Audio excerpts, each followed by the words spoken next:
ke-14 sampai Raja-Raja. Kita akan melihat bersama saudara pada ayat yang ke-7 sampai ayat yang ke-9.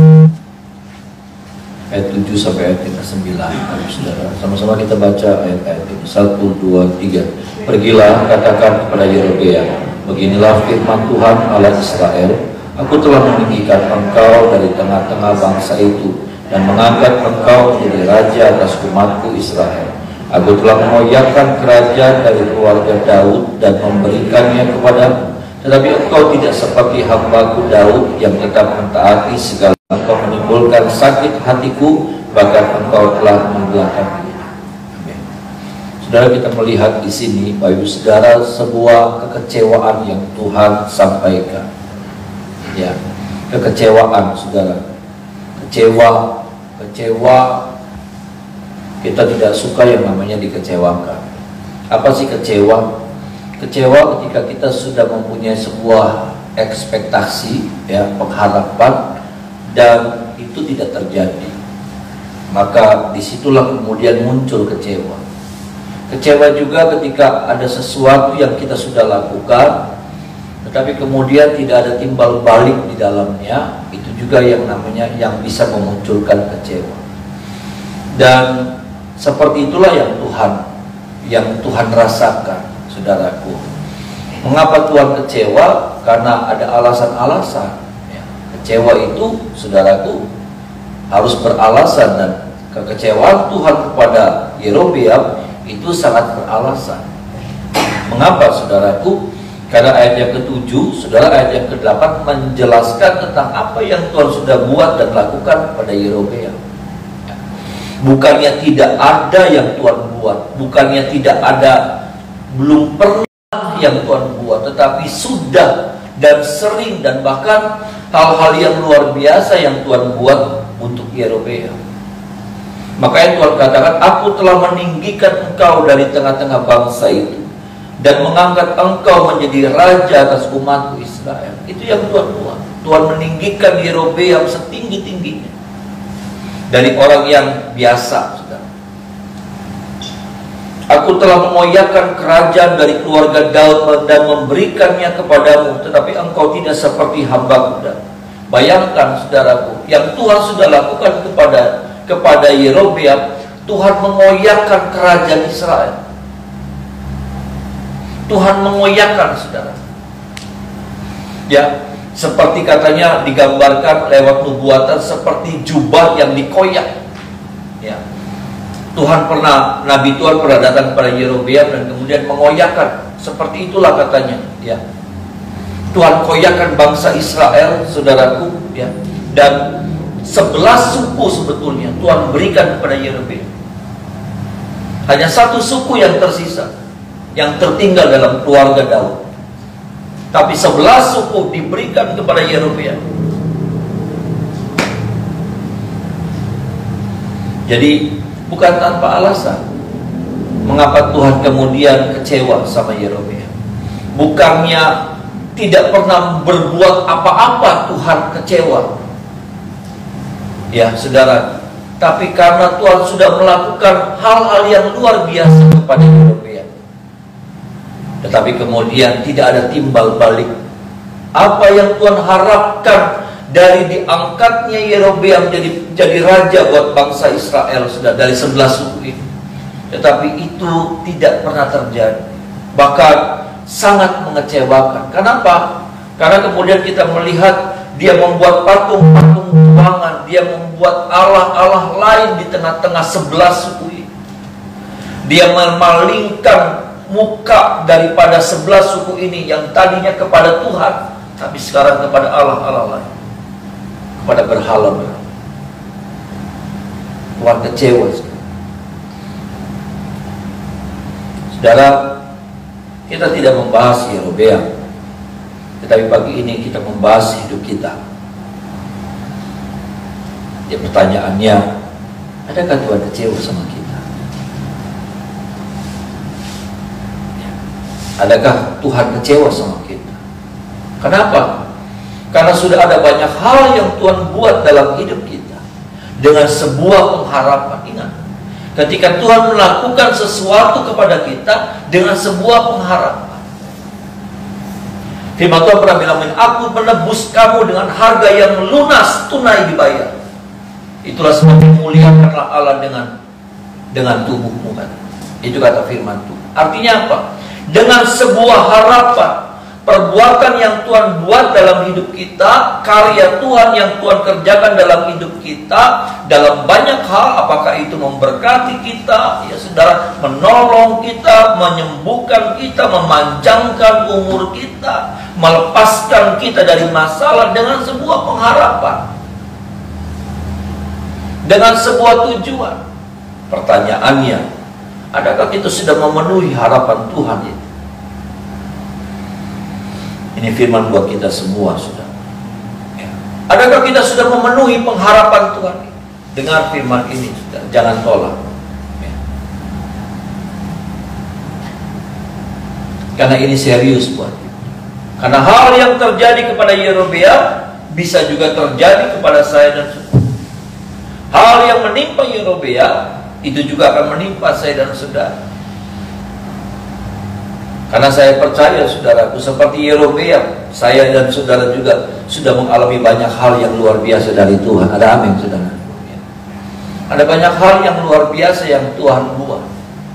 Memang mungkin kita tidak diangkat tinggi, saudara, dalam posisi, dalam karir, tetapi saya percaya ada banyak pertolongan demi pertolongan Tuhan yang Tuhan sudah kerjakan dalam hidup saya dan saudara. Ada banyak mujizat demi mujizat yang Tuhan sudah buat dalam hidup saya, dalam keluarga, dalam kehidupan anak-anak kita, dalam pekerjaan kita. Ini. Tetapi adakah kemudian kita sudah memenuhi pengharapan Tuhan? Atau bahkan sebaliknya, kita semakin menyakiti dengan apa yang kita dapatkan dari Tuhan? Semua itu kita pakai untuk menyakiti hati Tuhan. Karena dikatakan, saudaraku, ayat yang ke-9, sebab engkau telah melakukan perbuatan jahat lebih daripada semua orang yang mendahului engkau, dan telah membuat bagimu Allah lain dan patung-patung tuangan, sehingga engkau menimbulkan sakit hatiku, bahkan engkau telah membelakangi aku. Maaf nih saudara, dari mana dia bisa membuat patung-patung tuangan? Dari mana dia bisa membuat berhala-berhala? Dari mana? Dari berkat Tuhan. Bisa bilang amin, saudara. Dari berkat Tuhan. Dia bisa membuat patung tuangan sebanyak-banyaknya, karena banyak sekali loh, saudara. Yang dia buat itu banyak sekali. Kenapa? Dari mana semuanya? Dari berkat Tuhan yang Tuhan berikan kepada dia lewat 11 suku ini. Kalau dia tidak diangkat Tuhan, kalau dia tidak diberkati Tuhan, dia tidak akan bisa buat ini semua. Tahukah kita bahwa semua yang ada sama kita itu semua berasal dari Tuhan? Ada amin, saudara. Tapi pertanyaannya, sudah digunakan untuk apa berkat kebaikan Tuhan yang kita sudah terima? Ini menjadi pertanyaan, saudara. Pertanyaan yang serius buat kita. Karena kita pikir kita sudah cukup, kita pikir kita sudah bagus, kita pikir kita sudah layak, kita pikir kita sudah menyenangkan. Itu perasaan, itu asumsi kita. Tapi bukankah Tuhan yang merasakan apa yang sudah saya apa yang sudah saya buat? Saya juga tidak bilang bahwa saya sudah menyenangkan, jauh dari itu. Itulah sebab firman ini datang buat saya dan saudara, supaya ini menjadi peringatan buat kita, menjadi ingat-ingatan buat kita. Ini menjadi sebuah evaluasi buat kita. Jangan sampai kemudian terus, saudaraku, dengan berkat yang kita terima, tapi berkat itu kita pakai hanya untuk mengecewakan Tuhan, untuk mengecewakan Tuhan, untuk mengecewakan.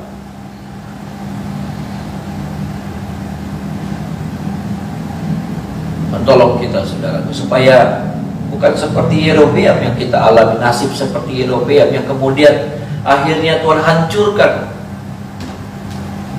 Ya, pertolongan Tuhan di stop. Ya, cerita di sini adalah anaknya itu sakit keras.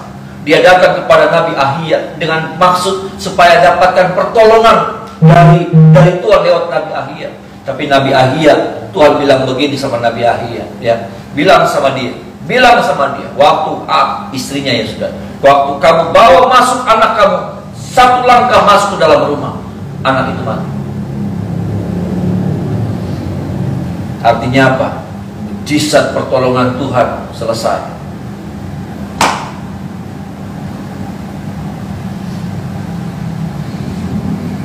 Saya cuma mau bilang begini, hidup kita ini butuh pertolongan Tuhan. Ada amin, saudara.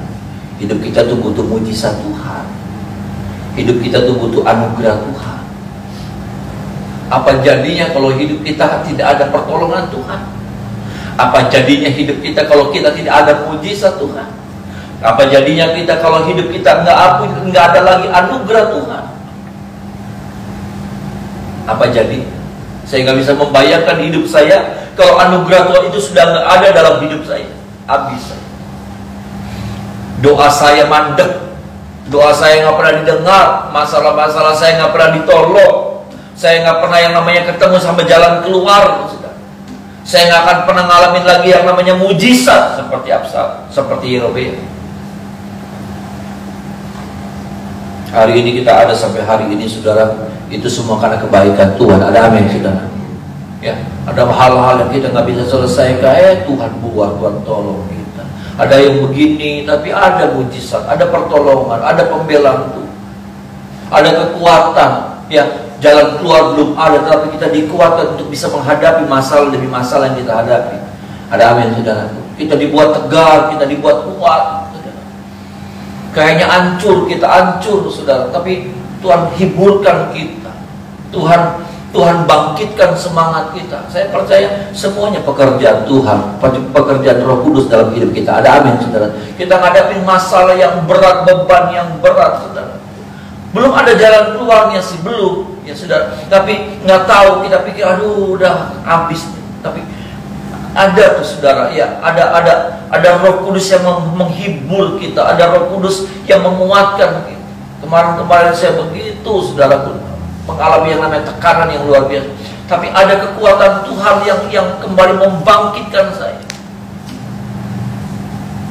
Itu bukan saya, itu bukan saudara, tapi itu pekerjaan Roh Kudus yang bekerja dalam hidup kita. Dan apa jadinya kalau semuanya itu nggak ada? Semuanya itu ditarik dari kita, semuanya itu diambil dari saya dan saudara. Pertolongan, mujizat, kekuatan, penyertaan diangkat dari hidup kita. Seperti Yerobeam, seperti Ayub. Waktu Ayub diuji sama Tuhan, beda tapinya, saudara. Ya, itu pagar perlindungan diangkat sama Tuhan, penyertaan Tuhan, anugerah Tuhan diangkat sama Tuhan. Habis Ayub. Ayub dibuat habis sama iblis. Ya, Tuhan uji Ayub, saudaraku. Tuhan, iblis bilang, angkat pagar perlindungan daripada. Pagar itu bicara anugerah, bicara mujizat, bicara penyertaan, diangkat semuanya. Ayub dibuat sendirian, saudara, menghadapi pergumulan hidup. Habis ternyata. Itulah gambaran orang yang kehilangan pertolongan, anugerah, kebaikan, mujizat, penyertaan Tuhan. Seperti Ayub, seperti ini. Cuma kasusnya beda. Kalau Ayub diuji, kalau Yerobeam adalah karena kesalahan. Tapi sama-sama mengerikan gitu, saudara. Sama-sama mengerikan, saudara. Hidup mereka itu mengerikan sekali. Kalau Ayub diangkat lagi karena itu ujian, tapi kalau Yerobeam habis. Tolong kita ya, saudara. Ini hanya menjadi sebuah ingat-ingatan buat kita, supaya kita tidak menyia-nyiakan anugerah yang Tuhan sudah beri buat kita. Ada amin, saudara. Kita tidak meremehkan, saudara, karena hidup ini, saudara, kemarin kita sadar untuk cari oksigen aja, aduh, angel bisa. Ya, untuk dapetin oksigen aja, aduh, kita yang hidup nih, saudara, ya, kita yang hidup untuk menyediakan oksigen buat keluarga kita yang lagi sakit, aduh, bingung. Untuk oksigen, orang disadarkan bahwa oksigen itu mahal. Untuk nafas saja juga sudah susah. Nafas juga karena kemurahan Tuhan. Ada amin, saudara. Bayangkan satu oksigen, satu tabung, sudah. Saya tanya sama ponakan saya, udah kan cukup. Satu hari itu 2 tabung, Om. 2 tabung gede sudah. 2 tabung gede, bukan 1 tabung, bukan tabung kecil, 2 tabung gede. 2 tabung. Iya. Ada orang antri buat mamanya, saudara. Antri buat mamanya, antri panjang di luar kota. Ditelepon, udah pulang. Kenapa? Mama udah nggak ada.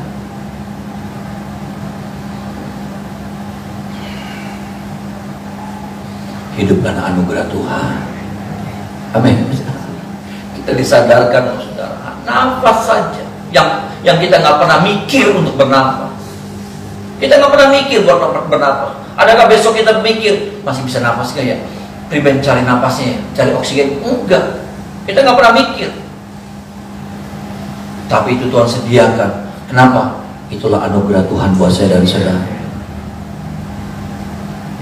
Nanti ketika itu terjadi, masalah itu terjadi, kita baru bingung, kita baru sadar, aduh ternyata butuh ya,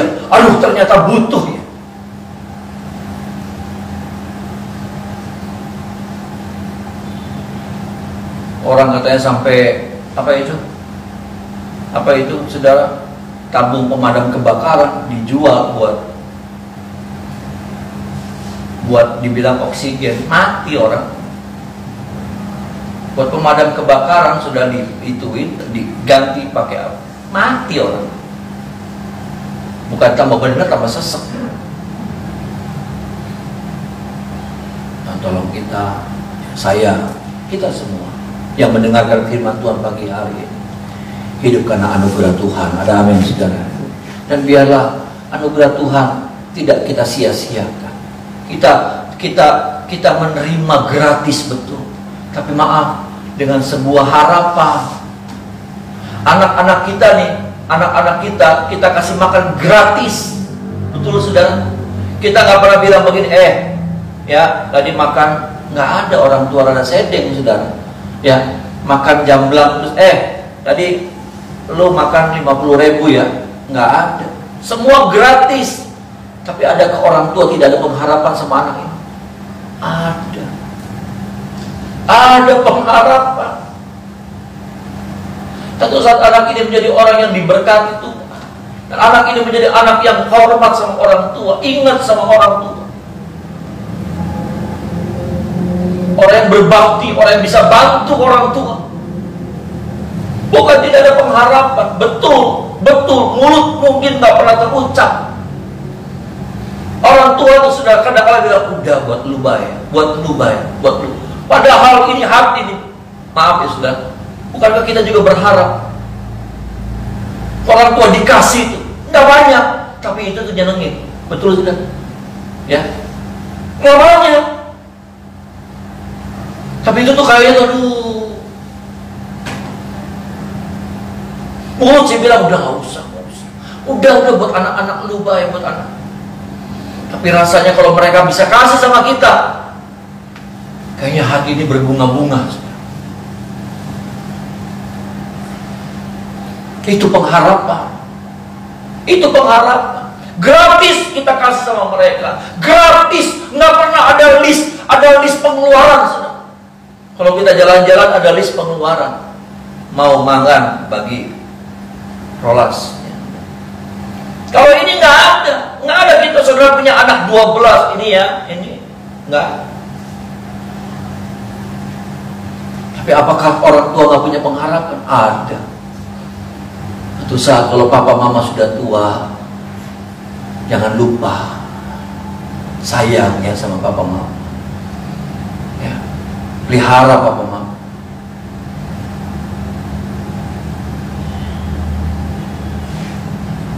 Teman saya, saudaraku, Mbak Tuhan, dia bilang begini, saya ajar Pak sama anak saya. Kalau ada apa, kalau kalian sudah cukup. Ya, kalau papa mama mau keluar negeri, kalian patungan, kalian biayain papa mama. Ya benar juga sih. Kalau kalian sudah berhasil, ya, dan kalian sudah berhasil. Kalau papa mama mau ke Eropa, kalian yang urunan. Ya, yang satu biayain hotelnya, yang satu biayain pesawatnya, yang satu biayain makannya, yang satu biayain buat belanjanya. Ya benar juga sih. Tapi banyak orang tua yang nggak pernah terucapkan. Nggak salah sih, dua-duanya nggak salah. Tapi sama-sama di dalamnya ada sebuah pengharapan. Walaupun saudara mungkin kaya raya lebih daripada cukup, tapi yang namanya pengharapan itu tetap ada. Dan saya mau bilang begini, Tuhan tuh nggak kekurangan apapun juga. Ada amin saudara. Tuhan tuh nggak kekurangan apapun juga. Tapi ada yang namanya pengharapan. Kenapa? Karena Tuhan sudah buat sesuatu, bahkan bukan cuma sesuatu, banyak hal yang Tuhan buat dalam hidup saya. Dan saya harus pastikan Tuhan gak kecewa sama saya. Yang harus saudara pastikan, Tuhan gak kecewa sama saudara. Sudah memelihara, sudah memanjangkan umur saudara. Nah, tolong itu. Bagian yang terakhir, Bapak Ibu Saudara, ayat 26-27. Ayat 26-27. Sama-sama kita baca 1, 2, 3. Ia merampas barang-barang perbendaharaan rumah Tuhan dan barang-barang perbendaharaan rumah raja. Semuanya dirampasnya. Ia merampas juga segala perisai emas yang dibuat Salomo. Sebagai gantinya Raja Rehabeam membuat perisai-perisai tembaga yang dipercayakannya kepada pemimpin-pemimpin bentara yang menjaga pintu istana raja. Tadi kita bicara tentang Yerobeam, tapi sekarang kita bicara tentang Rehabeam. Ya, kalau Yerobeam itu di luar keluarga Daud, kalau Rehabeam adalah cucu daripada Daud. Tapi kemudian dalam pemerintahannya, dalam firman Tuhan mengatakan bahwa sisa Raja Mesir menyerang Yerusalem. Saudara, mengalahkan mereka, ya, karena Rehabeam juga sama, tidak taat sama Tuhan. Lalu kemudian ini yang menarik, saudara, ini yang menarik. Ia merampas barang-barang perbendaharaan rumah Tuhan dan barang-barang perbendaharaan rumah raja. Semuanya dirampasnya. Ia merampas juga segala perisai emas yang dibuat Salomo. Sebagai gantinya Raja Rehabeam membuat perisai-perisai tembaga yang dipercayakannya kepada pemimpin-pemimpin bentara yang menjaga pintu istana raja. Zaman Salomo, karena zaman Salomo itu emas melimpah ruah, perak katanya tidak terhitung. Ya, perak itu seperti apa ya? Seperti pasir. Begitu limpahnya, sampai semua peralatan-peralatan kalau tidak dibuat emas utuh, saudaraku, dilapis emas. Kayu dilapis emas. Nah, ini Salomo pernah membuat perisai-perisai emas. Nah, perisai-perisai ini kemudian dirampas, diambil sama Raja Sisak, Raja Mesir. Lalu kemudian apa yang dibuatnya ini nih, saudara, pelajaran buat kita. Ya. Sebagai gantinya Raja Rehabeam membuat perisai-perisai tembaga. Emas diambil sama sisa. Untuk sebagai gantinya, saudaraku, Rehabeam buat perisai, sama perisai, tapi bahannya tembaga. Apa sih arti rohaninya?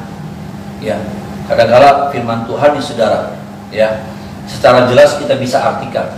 Tetapi dalam kasus yang lain, firman Tuhan seringkali dalam bentuk tipologi, ya, dalam bentuk apa ya, samaran gitu, saudara. Dalam bentuk pengertian-pengertian yang mesti digali, yang mesti diterjemahkan lagi. Apa sih, saudara? Ini yang kita harus tahu, yang kita harus dengar. Kalau emas nggak ada, emas itu bicara tentang kesetiaan. Ya, kalau kesetiaan itu sudah tidak ada, maka gantinya apa? Gantinya tembaga. Tembaga itu gambaran apa? Tembaga, kalau saudara melihat, ya, langit menjadi tembaga gitu. Kalau dosa, saudaraku, ya, firman Tuhan di dalam Yesaya, ya, saudara, ya, doamu itu naik, tetapi langit seperti tembaga, menjadi tembaga karena dosa, ya, saudara. Artinya yang saya mau gambarkan adalah tembaga itu melambangkan dosa, gambaran daripada dosa. Artinya begini, kalau kesetiaan tidak ada, maka jangan heran, nggak ada jalan tengahnya. Itu, saudara. Ini yang kita, kadang-kadang kita lihat begini, kita bilang begini, hidup itu tiga kategori. Hidup itu tiga kategori. Setia, tengah-tengah, ya, apa namanya, ada di tengah-tengah, ya saudara tidak setia. Enggak saudara. Sebetulnya nggak ada titik ini, nggak ada titik tengah-tengah, nggak ada. Kalau emas nggak ada, gantinya apa? Tembaga. Sampai di sini sudah ngepaham ya saudara. Kalau emas nggak ada, nggak mungkin ada di tengah-tengahnya. Ya udah, nggak apa namanya, nggak setia sih, tapi juga nggak buat dosa. Nggak mungkin saudara, nggak mungkin. Hidup kita cuma dua pilihan sebetulnya. Kalau nggak emas, tembaga. Kalau nggak setia, ya hidup dalam dosa. Saudara keluar dari kesetiaan, maka saudara akan hidup dalam dosa. Cuma itu. Saudara nggak bisa pilih tengah-tengah nih. Seperti ulat, ya kita kan tahu ulat yang kemudian jadi kupu-kupu, saudara ya. Ya, ulat yang kemudian jadi kupu-kupu. Metamorfosis, saudara, itulah terjadi perubahan. Ya, ulat yang jahat, ulat yang merusak, ulat yang nyakitin, ulat yang melukai, saudara, ulat yang merugikan. Lalu kemudian dia mulai berubah, saudaraku, jadi kupu-kupu. Dia berubah dulu jadi kepompong. Ya, saudara, dia jadi kepompong. Tapi nggak boleh, saudaraku. Kepompong itu hanya sebuah perjalanan, hanya sebuah proses. Dia nggak boleh begini. Dia nggak boleh tinggal terus jadi kepompong, nggak bisa. Kalau dia jadi kepompong terus, ulat jadi kepompong, itu namanya mati. Kalau ulat, saudaraku, terus jadi kepompong, dia ada di dalam cangkang itu, saudara, kepompong itu, maka itu namanya prosesnya gagal, mati. Kenapa? Dari kepompong dia harus berubah jadi kupu-kupu. Artinya begini, nggak ada pilihan di tengah-tengah. Udah, saya nggak bisa hidup kudus, saya nggak bisa hidup setia. Ya udah, saya di tengah-tengah aja dah. Ya udah, nggak ngelakuin dosa, tapi di tengah-tengah aja. Ya ibadah ya, pelayanan nggak bisa. Sampai di sini saya berharap sudah bisa memahami ini, saudara. Bahwa hidup tuh nggak ada 3 kategori, hanya 2 kategori, hanya 2 pilihan. Hidup tuh bukan 3 pilihan. Salah. Emas, tembaga, nggak ada di tengah-tengahnya. Kalau emas diambil, kesetiaan hilang, maka yang ada adalah apa? Munculnya tembaga, dosa. Percaya sudah. Kalau saya udah tidak lagi sungguh-sungguh sama Tuhan, kalau saya tidak lagi serius sama Tuhan, kalau saya tidak lagi tunjukkan kesungguhan lagi sama Tuhan, maka nggak mungkin saya ada di tengah-tengah. Ya udah, netral aja, netral. Ya, daerah netral. Nggak ada daerah netral. Sudah tahu, orang ada batas antara Korea Utara dan Korea Selatan. Ya, kalau sudah lihat ada batas. Batasnya bukan tembok. Ya, Korea Utara sama Korea Selatan itu ada sebuah daerah, saudaraku. Di situ batasnya bukan tembok. Saudara tahu, ada kemudian orang di sini batasnya. Ini tembok pendek, atau kalau nggak salah garis. Lalu kemudian di sini, ini batas nih, saudara ya. Saya lihat di YouTube, ada orang foto Korea Utara. Di sini dia Korea Utara. Saya foto. Nggak sengaja HP saya jatuh, sudah. HP-nya si wisatawan ini jatuh. Jatuh. Dia mau ambil. Itu tentara Korea Utara langsung nodongin senjata. Langsung semua tentara langsung nodongin. Artinya saya nggak bisa berdiri begini. Paham ya saudara? Di perbatasan itu saya nggak bisa begini. Hai, saya nggak begini juga. Saya cuman begini. Oh, nggak bisa. Kalau di sini, kalau di sana.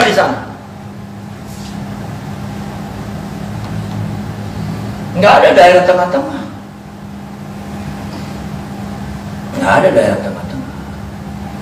Maaf, ini daerah konflik memang. Antara kekudusan Dan dosa itu daerah konflik. Enggak ada kita bisa berdiri tengah-tengah.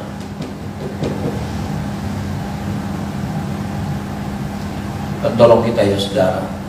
Ini juga peringatan buat saya, ini peringatan buat setiap kita. Supaya kita serius sama Tuhan. Ada amin saudara. Kalau emas, pertahankan ini, jaga ini baik-baik. Karena kalau emas ini hilang, maka sebagai gantinya tembaga yang ada sama kita. Apa itu tembaga? Dosa.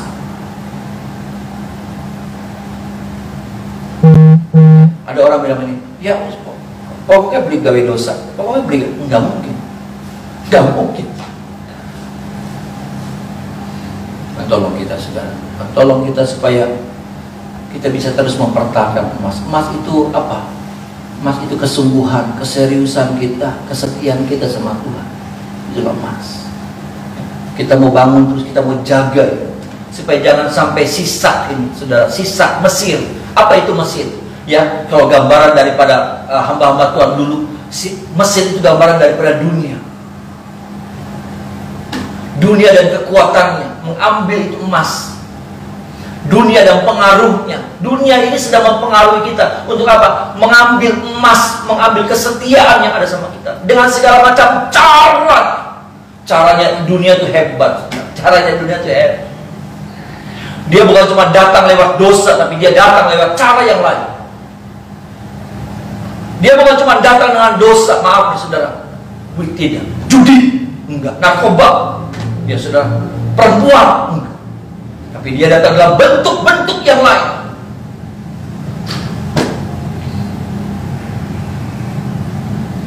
Tolong kita, kuatkan kita. Roh Kudus memampukan kita untuk kita tetap setia sama Tuhan. Ada amin saudara. Kita nggak boleh kendor, ya. Kita nggak, apalagi di hari-hari terakhir ini, kita nggak boleh kendor. Kita nggak boleh kendor. Waktunya udah nggak lama lagi. Waktunya udah nggak lama lagi. Saya nggak ada urusan buat dunia. Saya nggak ada urusan buat dunia. Kedatangan Tuhan Yesus mungkin kita nggak bisa prediksi, tetapi yang pasti Tuhan bisa datang secara pribadi dalam hidup saya dan saudara kapanpun juga. Bisa bilang amin saudara. Bukankah itu sudah terjadi di tengah-tengah keluarga kita yang Tuhan sudah panggil pulang? Masih lihat, masih ketemu, masih ngobrol, masih teleponan. Besok, lusa udah nggak. Bukankah itu juga bisa terjadi dalam hidup saya? Apa itu? Kedatangan Tuhan secara pribadi dalam hidup saya.